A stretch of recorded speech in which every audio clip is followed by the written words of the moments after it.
Glória a Deus. Abra comigo sua Bíblia. Abra comigo sua Bíblia. Evangelho de Lucas, capítulo 1. Semana passada nós falamos um pouco aqui sobre a pré-existência de Cristo. Aquele que desde antes da fundação do mundo, desde antes de tudo, ele já estava, ele já existia. Aquele que era a palavra, o Verbo, estava com Deus. O Verbo que está desde a eternidade. Então nós falamos sobre a pré-existência. E hoje nós vamos falar um pouquinho sobre a anunciação da encarnação. Semana que vem nós vamos falar sobre a encarnação de Cristo. Mas aqui hoje nós vamos falar um pouquinho sobre a anunciação. E o que o anjo veio anunciar? Aquele Filho de Deus, o Cristo pré-existente, precisou ser encarnado para nos reconciliar com o Pai, devido à questão do pecado, né? A quebra do relacionamento com Deus foi feita por causa do pecado, lá no Éden. Então, para que houvesse a remissão dos nossos pecados, precisaria haver um derramamento de sangue. E como o pecado foi algo na esfera divina, que afetou o relacionamento com Deus, somente o sangue divino poderia ser derramado. Não seria o meu sangue, o seu sangue que iria resolver essa questão. Precisaria ser um sangue divino. E como que isso iria acontecer? Qual era o plano para isso? Era o plano da salvação. Era a encarnação de Cristo. Então, antes da encarnação, houve a anunciação. E aí nós vamos falar um pouquinho sobre isso. Aí você já abriu aí em Lucas 1. Vamos ler a partir do versículo 26. No 6º mês, o anjo Gabriel foi enviado por Deus a uma cidade da Galiléia chamada Nazaré. Ele foi a uma virgem comprometida a casar-se com um homem chamado José, da descendência de Davi. O nome dessa moça era Maria. O anjo veio onde ela estava e disse: "Alegra-te, agraciada, o Senhor está contigo." Mas ao ouvir essas palavras, ela ficou muito perturbada e começou a pensar que saudação seria essa. E então o anjo lhe disse: "Não temas, Maria, pois encontraste graça diante de Deus. Ficarás grávida e darás à luz um filho, a quem darás o nome de Jesus. Ele será grande e será chamado Filho do Altíssimo. O Senhor Deus lhe dará o trono de Davi seu pai, e ele reinará eternamente sobre a descendência de Jacó, e seu reino não terá fim." Então Maria perguntou ao anjo: "Como isso poderá acontecer se não conheço na intimidade homem algum?" O anjo lhe respondeu: "O Espírito Santo virá sobre ti, e o poder do Altíssimo te cobrirá com a sombra. Por isso, aquele que nascerá será santo, e será chamado Filho de Deus. Também Isabel, tua parente, espera um filho sendo já idosa. Aquela que era estéril está de 6 meses, porque para Deus nada é impossível." Maria então disse: "Está aqui a serva do Senhor, cumpra-se em mim a tua palavra." E o anjo a deixou e partiu. Paizinho, fala conosco agora através da tua palavra. Derrama da tua unção sobre nós aqui, ó Deus. Usa a minha boca para trazer o recado do Senhor. Ó Paizinho, que saiamos aqui cheios de Ti, que nós saiamos aqui, aprendamos com a Tua palavra e possamos viver a Tua palavra, Senhor.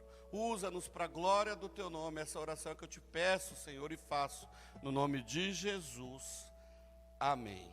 Glória a Deus. O Evangelho de Lucas, ele foi escrito para servir de instrução a um certo Teófilo. Nós vamos ver aí nos primeiros 4 versículos, Lucas mencionando que ele fez um estudo, fez uma pesquisa para falar minuciosamente dos fatos que haviam acontecido a respeito de Jesus. Há uma grande discussão sobre quem é esse Teófilo.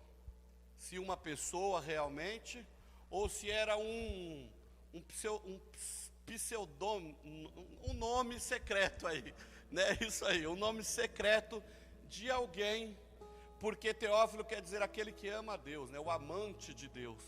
E é interessante que Lucas ele escreve para esta pessoa, e sendo esta pessoa um amante de Deus, aquele que ama a Deus, como nós somos aqui, aqueles que amamos a Deus, Então essa palavra é para nós. Esse estudo, essa pesquisa que Lucas fez, veio reforçar tudo que Mateus já disse, tudo que Marcos já disse, o que João já disse, para nós aqui nesta manhã, sobre a anunciação de que aquele que era desde sempre, vem ao mundo, virá ao mundo, como veio ao mundo, para ser o remidor, ser o resgatador das nossas almas.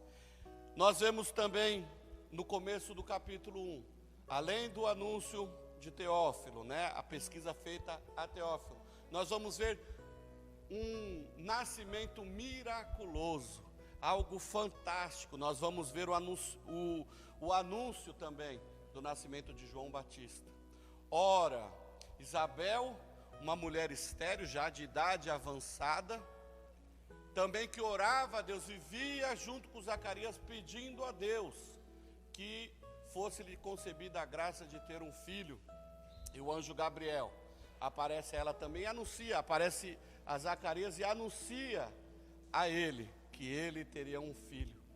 Ele não crê, ele se assusta, ele se apavora, mas no tempo certo, Isabel tem um filho, a qual dá o nome de João Batista. E quem foi João Batista? João Batista, ele aparece no cenário, primo de Jesus, numa diferença de idade aí de 6 meses, ele aparece para preparar, ele já vem anunciar a chegada daquele que viria. E quando nós vemos já eles adultos, João Batista ele já está no deserto anunciando que é-vos chegado o reino de Deus. João Batista é aquele que Isaías anunciou como aquele que seria a voz do que clama no deserto. Olha que coisa linda, vermos uma profecia de 600, 700 anos atrás, sendo cumprido ali na vida de João Batista. E depois o anjo parte para a casa de Maria, vai lá para Galiléia, vai lá para Nazaré, para anunciar o anúncio mais importante da história da humanidade. O anúncio que os profetas falaram, os patriarcas falaram, o povo esperava, era o anúncio de que o Filho de Deus viria ao mundo e seria grande, e não somente grande, mas seria chamado de o Filho do Altíssimo. Cumprindo a profecia também lá de Isaías 7,14, a virgem conceberá e dará à luz, e o seu nome será Emanuel, que quer dizer Deus conosco. Jesus, ele era aguardado como um grande líder, um grande rei que viria para resgatar a dignidade do povo judeu, libertando do jugo romano. Agora nós vamos ver por que eles esperavam um grande libertador, um grande rei, um grande guerreiro.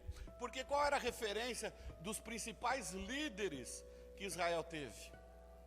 Davi e Salomão. 2 grandes guerreiros, 2 estrategistas, 2 grandes homens que foram libertadores do povo de Deus, do povo hebreu. E esse povo, era um povo que conhecia muito bem a história do Antigo Testamento. Eles então aguardavam algo semelhante. Até porque nós vamos ver lá, mais uma profecia lá em Miqueias 5:2. Tu, Belém Efrata, embora seja pequeno entre os milhares de Judá, sairá de ti para mim aquele que reinará sobre Israel, cujas origens são desde os tempos antigos, desde os dias da eternidade. Então eles estavam ansiando por este momento. Enfim, chegou o grande tempo de Jesus vir ao mundo e acabar com Roma, e acabar com os nossos inimigos. Vamos agora dominar tudo. Eles não estavam entendendo que Jesus veio ao mundo para nos levar a um reino muito maior, a um reino muito melhor, a um reino diferente, especial. Jesus veio ao mundo para anunciar não um reino terreno, mas sim um reino celestial. E com certeza, quando eles veem Jesus nascer, na situação que nasceu, num bairro de extrema pobreza, com famílias pobres, sendo Jesus filho de carpinteiro, não veio para guerrear, não era briguento, não era nada disso, houve uma frustração. Poxa vida, nós esperávamos um libertador, um guerreiro que ia nos vingar, que ia acabar com toda a humilhação que nós estamos passando. E por conta disso, essa frustração foi tão grande, que eles rejeitaram, eles não compreenderam que Jesus era o Messias, o Filho de Deus, e por isso rejeitaram a Cristo.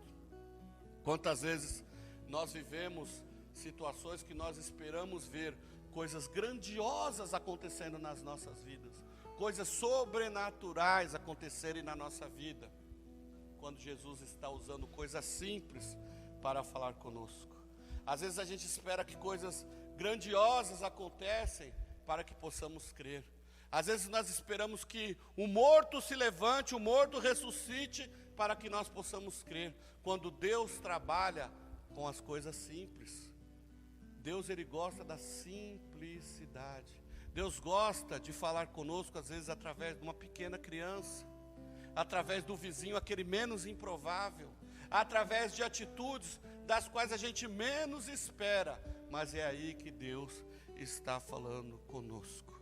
Não espere coisas sobrenaturais, não, porque Deus fala conosco nos pequenos detalhes, nos pequenos pontos. E aí nós vamos ver aqui Deus usar locais e pessoas improváveis para cumprir os seus propósitos, que trarão glória ao nome do Senhor.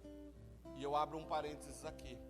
Deus, se você se acha incapaz de qualquer coisa, se você é um dos improváveis, não tenha dúvida que Deus também quer te usar.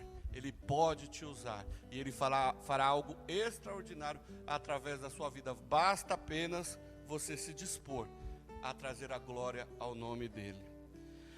Um local improvável, um dos mais improváveis aqui que Deus usou é a Galileia. E uma pessoa improvável que Deus usou, uma virgem. Olha que coisa interessante.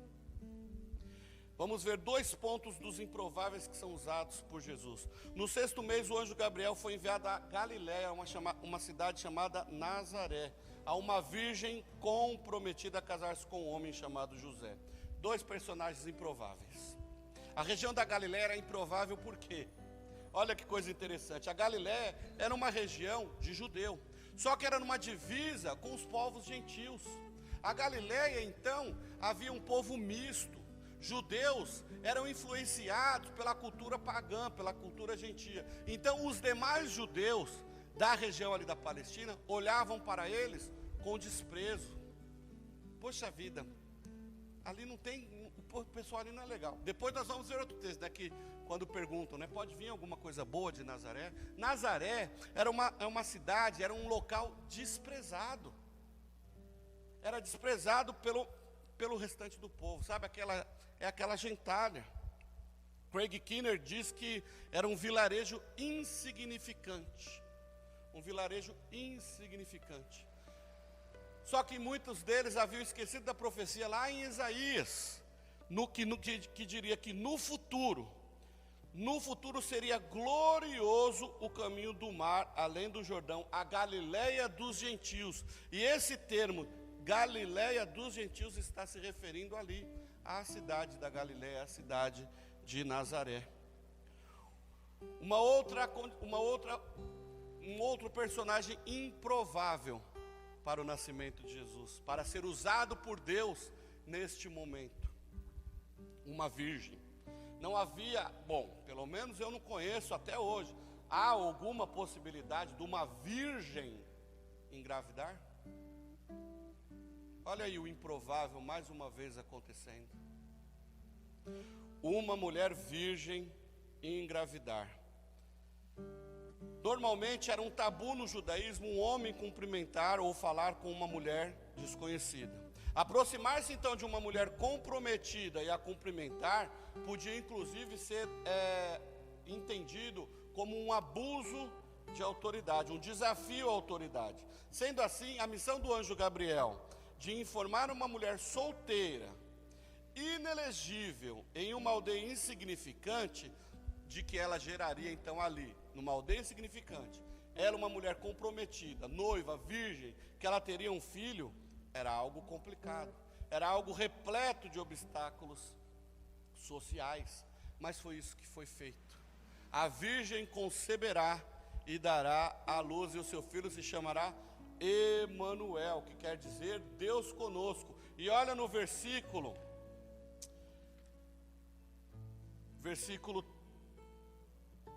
28, quando o anjo diz para Maria: alegra-se, agraciada, o Senhor está contigo. Emanuel, Deus conosco, Deus está contigo. A profecia direta de Isaías aqui sendo cumprida. A coisa mais improvável que pudesse acontecer, o que foi prometido no Antigo Testamento, estava agora acontecendo diante do povo, e eles não estavam conseguindo enxergar. Eles viam, mas não enxergavam. Eles ouviam, mas não entendiam o que estava acontecendo, porque o coração deste povo se endureceu, e com os ouvidos ouviram sem dar atenção, e fecharam os olhos para que não vejam com os olhos, nem ouçam com os ouvidos, nem atendam com o coração, nem se convertam. Olha a cegueira, talvez o legalismo, talvez a descrença, o ceticismo tivesse ali tampado a visão, tampado o entendimento daquelas pessoas, como muitas vezes tem acontecido nos nossos dias. O liberalismo teológico, o ceticismo que para hoje as faculdades, as igrejas, os nossos jovens, tem feito com que muitos olhem para Cristo, mas não enxerguem ali o Filho de Deus. Hoje é muito mais fácil nós vermos os jovens se perdendo com assuntos céticos na internet, se perdendo em baladas por aí, se envolvendo com outras coisas, e mesmo ainda assim dizendo que conhecerem a Cristo, crerem em Deus, mas nós não os vemos nas igrejas, trazendo pessoas para a igreja, nós não os vemos adorando a Deus, estudando, se empenhando no conhecimento da verdade. Claro que eu estou não aqui somente me referindo aos jovens, mas a todos. Servir a Deus deixou de ser uma coisa séria para ser uma coisa do talvez. Quando der eu faço. Ou na hora que a gente precisa, a gente faz. Na hora do choro, na hora que a água bate no joelho, aí a gente vai atrás do Senhor. Preciso de Deus, eu preciso do Senhor. Nós precisamos entender que o Filho de Deus está entre nós e precisamos adorá-lo como se nós o estivéssemos vendo aqui. Nós estamos respirando um ar, nós estamos sentindo o ventinho aí do ventilador, mas nós não estamos vendo o ar. Você consegue ver o ar? Mas eu posso afirmar para vocês com toda a certeza do planeta, o Espírito Santo de Deus está neste lugar, da mesma forma que o ar que nós respiramos está aqui. Precisamos enxergar, irmãos, com os nossos olhos espirituais, com o nosso coração, que Ele está entre nós. Não podemos deixar que o liberalismo ou tantas outras coisas por aí tampem os nossos olhos, desviem o nosso foco. Nós não podemos fazer isso. Os profetas anunciaram. O povo hebreu, o povo judeu conhecia muito bem tudo que os profetas disseram. E ainda assim, vendo ali a notícia de que o Filho de Deus estava vindo ao mundo, não creram. Ignoraram essa anunciação, esse fato tão importante foi ignorado. É triste ver essa situação ali naquele meio, e a gente vê que isso não foi só no primeiro século, não. Isso desde sempre vem acontecendo na história da igreja cristã. Jesus sendo rejeitado. Jesus é até conhecido, sim, mas ele é rejeitado, porque muitas vezes, muitas das nossas ações não condizem com as nossas falas, né? Precisamos adorar, reconhecer o Senhor. Pois em verdade vos digo que muitos profetas e justos desejaram ver o que vedes e não viram, e ouvir o que ouvis e não ouviram. Pensa que privilégio, aquele povo andar com Jesus, aquele povo ver Jesus. Pensa aquela mulher lá do fluxo sanguíneo, poder tocar Jesus e parar, e Jesus olhar para ela: opa, alguém me tocou, porque de mim saiu o poder. Queridos, nós podemos hoje também atrair o olhar do Senhor. E como nós tocamos o Senhor hoje? Com o nosso coração, com a nossa adoração, com a nossa vida. Nós nos empenhamos tanto em outras coisas, tanto em tantas coisas. A gente quer ser um bom profissional, a gente quer ser um bom aluno, a gente quer ser um bom pai, uma boa mãe, um bom filho, a gente quer ser bom em tudo. Mas já pararam para pensar como nos dedicamos tão pouco em atrair o coração, o olhar do Senhor para nós? Como está o nosso coração? Precisamos, queridos, se você quer ser próspero, se você quer ser rico, seja rico da presença do Senhor, seja próspero da presença do Senhor. Dinheiro, casas, essas coisas, é tudo perfumaria, perto do mais importante, do nosso relacionamento com o Senhor. Se você quer ser bem-sucedido, atraia a presença do Senhor sobre você, para que aonde você estiver, a bênção do Senhor possa alcançar aonde você estiver. O seu trabalho será abençoado, seus estudos serão abençoados, seu namoro será abençoado, sua vida será abençoada, quando você atrair a presença do Senhor cada vez mais sobre a sua vida. Nós não podemos perder esta oportunidade, a oportunidade de reconhecer que verdadeiramente o Filho de Deus nasceu sim de uma virgem. Foi anunciado pelos profetas, foi anunciado pelo anjo Gabriel, ele veio e se cumpriu tudo que foi dito sobre ele, e ele está entre nós, irmãos. Estejamos, pois, atentos ao que Deus fala conosco.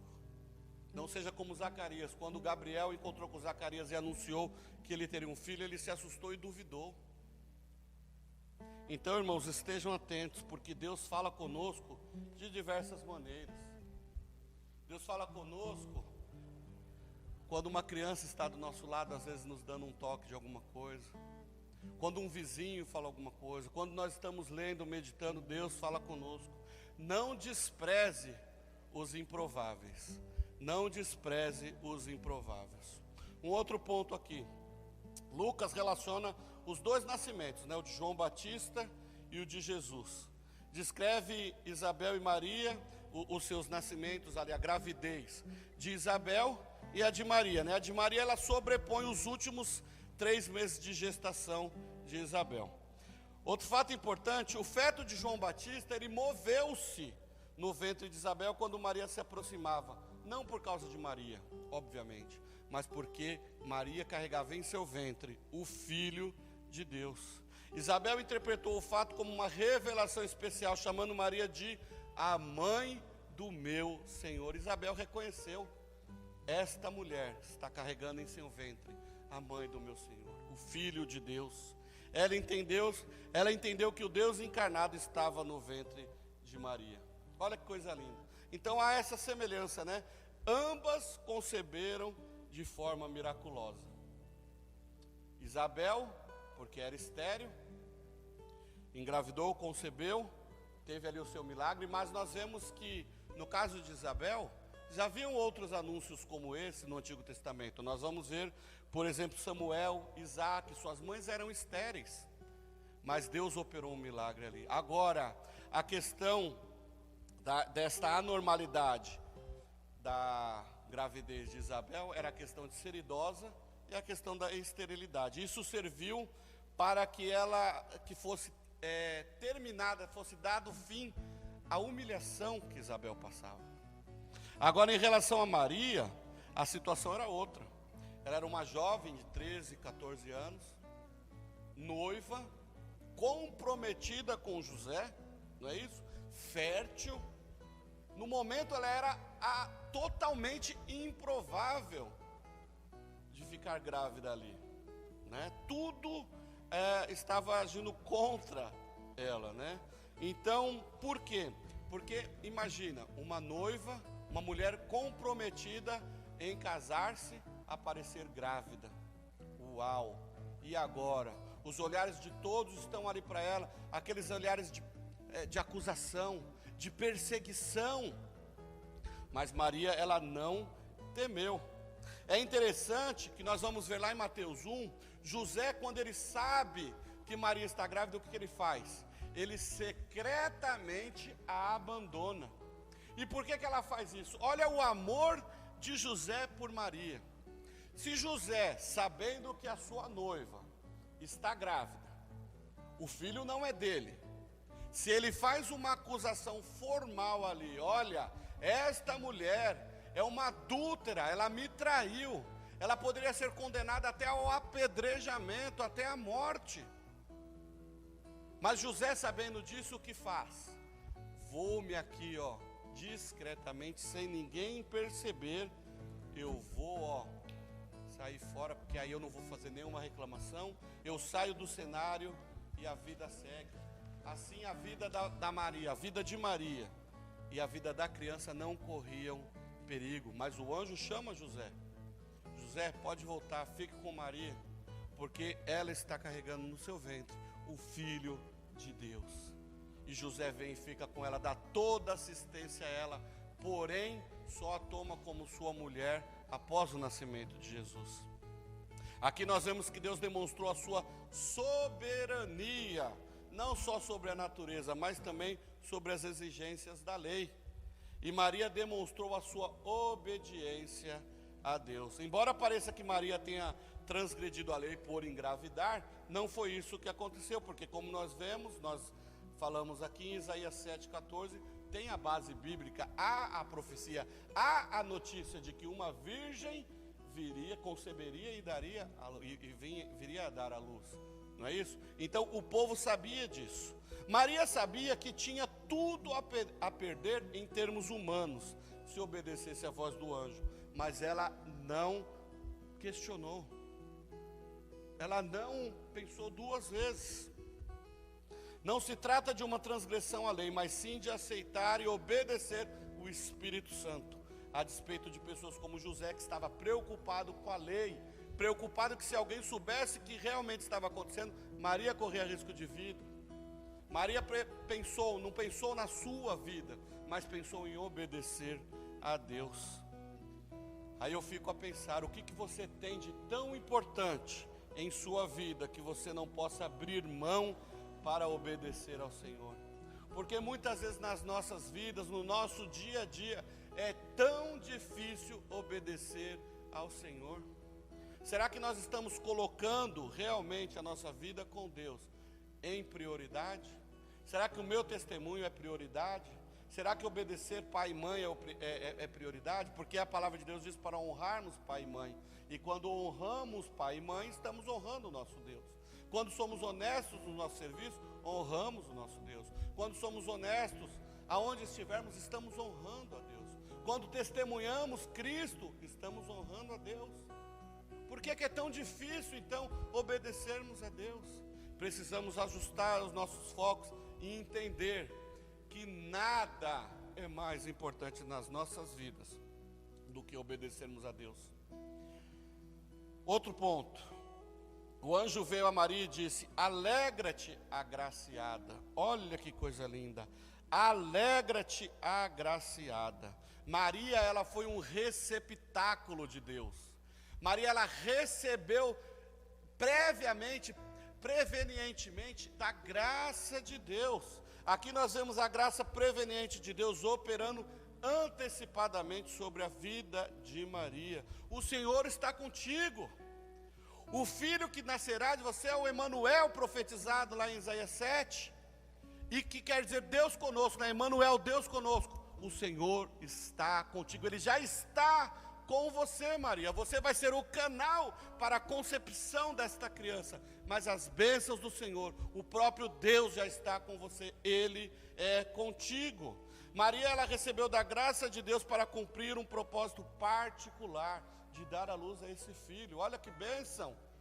Maria, ela, como eu disse, ela foi o receptáculo, ela recebeu antecipadamente a bênção. Maria não é aquela que dispensa a bênção sobre nós, como alguns dizem por aí, que Maria, ela abençoa também, assim como Jesus. Não. Maria, ela foi usada por Deus para trazer o seu filho ao mundo. Ela foi uma recebedora de bênçãos. É interessante que na história do nascimento de Jesus, inexiste a sugestão de que o favor divino a eximiria de Maria da necessidade de crer em Jesus para ser salva, ou que isso colocaria ela no nível de igualdade como o Salvador em relação ao mundo. Ou seja, Maria, ela teve um papel muito, mas muito importante na concepção dessa criança. Mas Maria era uma humana como eu e como você. O fato de ser usada para trazer o Filho de Deus ao mundo não a fez uma santa. Maria, ela trouxe o Filho de Deus ao mundo, mas se ela não cresce no Salvador do mundo, ela também não teria sido salva, não. Assim como eu e você precisamos crer em Jesus Cristo como Senhor e Salvador de sua vida. Somente Deus é o dispenseiro da graça sobre a humanidade. Agora, como que isso pode acontecer, né? Maria, ela ficou assustada diante do anúncio de Gabriel. Se Maria fosse então uma santa, tornara-se uma santa, fosse cheia de graça, sem pecado, sem mais nada, sendo ela depois, né, como a Igreja Católica diz, a intermediadora entre nós, se ela fosse tudo isso, ela não teria se assustado com o relato do anjo. Ela se assusta, o anjo precisa acalmá-la diante desta notícia. Calme-se, mulher, você foi agraciada. Deus olhou para você e achou você uma mulher favorecida. Aí a gente pode pensar, né? Mas o que Deus viu em Maria para escolhê-la para ser a mãe de Jesus? A Bíblia não fala, a gente não tem como colocar aqui, mas eu vejo que Maria era uma mulher temente a Deus, era uma mulher que buscava a Deus, mesmo sendo jovenzinha, ela tinha uma vida dedicada a Deus. Deus pode olhar para você nesta manhã também e achar graça na sua vida e te favorecer com a sua graça sobre a sua vida. Jesus, ele busca adoradores que o adorem verdadeiramente em espírito e em verdade. Será que quando Jesus olha para a sua casa, será que quando Jesus olha para a sua vida, será que ele está encontrando uma pessoa também temente a Deus? Uma pessoa com a qual Deus possa se agradar? Uma pessoa com a qual Deus confie?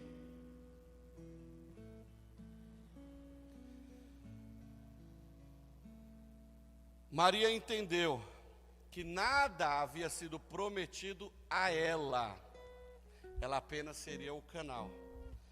Mas havia a promessa sobre a vida daquela criança, que seria grande e chamado Filho do Altíssimo. Maria só precisava obedecer, e foi exatamente o que ela fez. Em nenhum momento ela duvidou. Ela ficou preocupada, né? Curiosa. Como que isso vai acontecer se eu nunca tive um relacionamento com nenhum homem? Como que vai ser isso? E quando o anjo lhe explica, quando o anjo conta-lhe a ela que ela foi bem-aventurada por Deus, o que ela diz? Então aqui está a sua serva, cumpra-se em mim a tua palavra. Maria se dispôs, Maria obedeceu e se dispôs. O Filho veio à terra para que nós, em comunhão com Ele, pudéssemos conhecer um pouco mais da sua comunhão com o Pai e com o Espírito Santo, e assim ter parte com eles na vida divina trinitária. Por causa da obediência de uma mulher, o Filho de Deus nasceu, o Filho de Deus veio. Deus olhou para ela e ela não questionou. Cumpra em mim o teu querer. C.S. Lewis, ele tem uma frase muito linda num dos seus livros, Cristianismo Puro e Simples, que diz que o Filho de Deus tornou-se homem para tornar os homens filhos de Deus. Essa foi a anunciação que Lucas fez, que o anjo fez a Maria. Eis que a virgem, você, a virgem, conceberá e dará à luz ao Filho de Deus. Maria, surpresa, então tem esse tempo, tem ali os seus meses de gestação. Ela vai passar um tempo ali na casa de Isabel, que também está gerando ali um filho. E elas passam por pelo menos 3 meses juntas ali adorando a Deus. Esta anunciação feita pelo anjo trouxe a salvação ao mundo. Para que houvesse a encarnação, Deus precisou apenas encontrar uma jovem temente a Ele, para que Ele a enchesse com sua graça. Maria creu, houve fé. Maria aceitou ser usada por Deus, houve disposição. Maria reconheceu a sua fragilidade diante de Deus, mas não temeu. Em consequência, em resposta à alegria que Maria sentiu, em resposta ao que Deus fez à vida de Maria, Maria então cita uma linda poesia, que nós vamos ver lá em Lucas 46, Lucas 1, a partir do versículo 46, ela adorou, ela exaltou a Deus, em resposta ao que Deus fez em sua vida. Então Maria disse: a minha alma engrandece ao Senhor, e o meu espírito exulta em Deus, o meu Salvador, porque deu atenção à condição humilde de sua serva. A partir de agora todas as gerações me chamarão bem-aventurada, porque o poderoso fez grandes coisas para mim. O seu nome é santo, e a sua misericórdia passa de geração em geração sobre os que temem. Manifestou com poder o seu braço, dispersou os que eram arrogantes nos pensamentos do coração, derrubou dos tronos os poderosos e elevou os humildes. Aos famintos encheu de bens, e de mãos vazias mandou embora os ricos. Auxiliou Israel seu servo, lembrando-se da sua misericórdia para com Abraão e a sua descendência para sempre, como prometera aos nossos pais. A mulher que carregou no ventre o Filho de Deus, em resposta a esta grande bênção, adorou e exultou o Senhor. Vamos fazer isso, vamos adorar o Senhor. Coloque-se em pé e vamos ter um tempo de adoração, de exultação ao nome daquele que veio salvar o mundo. O mês de dezembro é um mês lindo, como eu já disse, porque é um mês que nós refletimos sobre isso. Nós refletimos sobre a anunciação, o nascimento, as coisas que Deus fez por nós. E nós precisamos parar também para exultar, para glorificar o nome do nosso Deus por tudo que Ele tem feito por nós. Então adore ao Senhor.